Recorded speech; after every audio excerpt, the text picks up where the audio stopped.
Since he first debuted on the scene in 1999 with Baywatch Hawaii, Jason Momoa has slowly become one of the most sought-after actors in the business. His breakout role was as Ronan Dex on Stargate Atlantis, but he became a household name as Khal Drogo, the Dothraki warlord and husband to Daenerys Targaryen on Game of Thrones.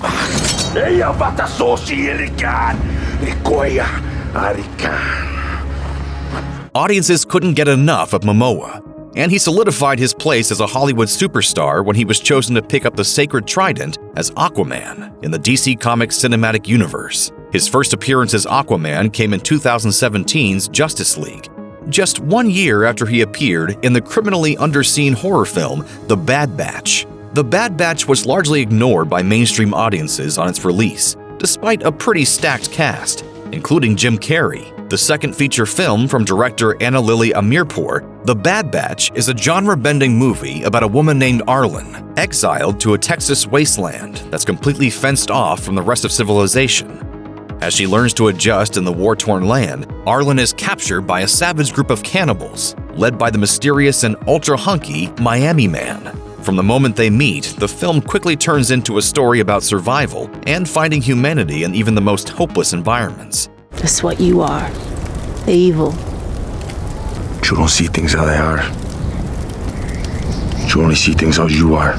Set in a dust-covered dystopian landscape that looks as if Burning Man had a baby with Mad Max, the film gets its title from the label slapped on people deemed unfit for civilized society and left to fend for themselves in the lawless Badlands. From the beginning, it's clear that the Bad Batch are made up of outsiders, the poor, those struggling with mental illness, and a disproportionate amount of people of color. When we first see Arlen dropped out of civilization and onto the other side of the fence, she's given a hamburger and a jug of water to keep herself alive, but is almost immediately captured by Miami Man's raiders and has limbs amputated for food. What originally starts out as a quest for vengeance from a scorned Arlen quickly turns into an anti-revenge film. Scott Derrickson, the director of films like Sinister and Doctor Strange, considered the film one of the best releases of 2017. He describes it as such.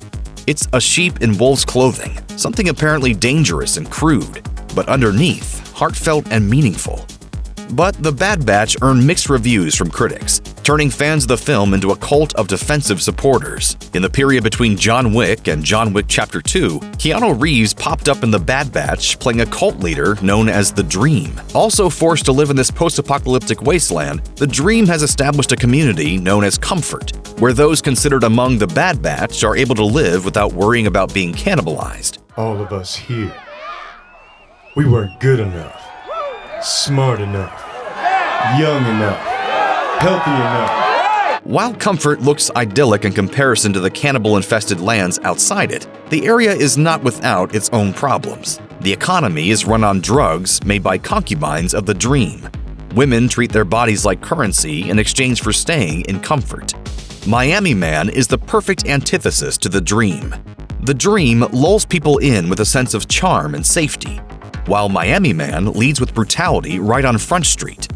When Arlen invades the Dream's harem, she does so to rescue Miami Man's daughter, who is being held captive.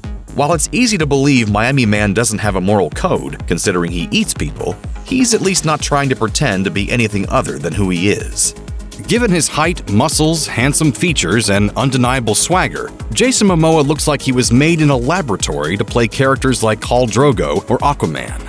The first 40 minutes or so of The Bad Batch are pretty devoid of dialogue, which makes our first introduction to Momoa's Miami Man all the more powerful.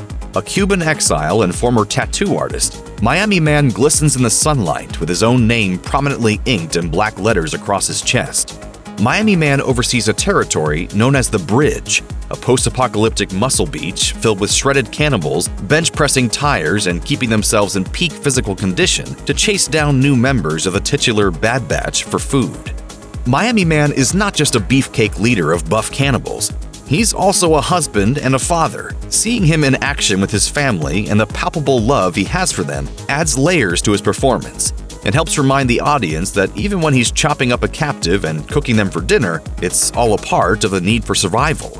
Khal Drogo is probably the closest comparison to Miami Man, as both characters are powerful, feared, and capable of extreme violence. but also had the capacity to remember what it means to be human. He's been cast out from society, but he's not yet lost the potential for redemption. If you're a fan of Jason Momoa, The Bad Batch is one of his best performances and a great showcase of his talent.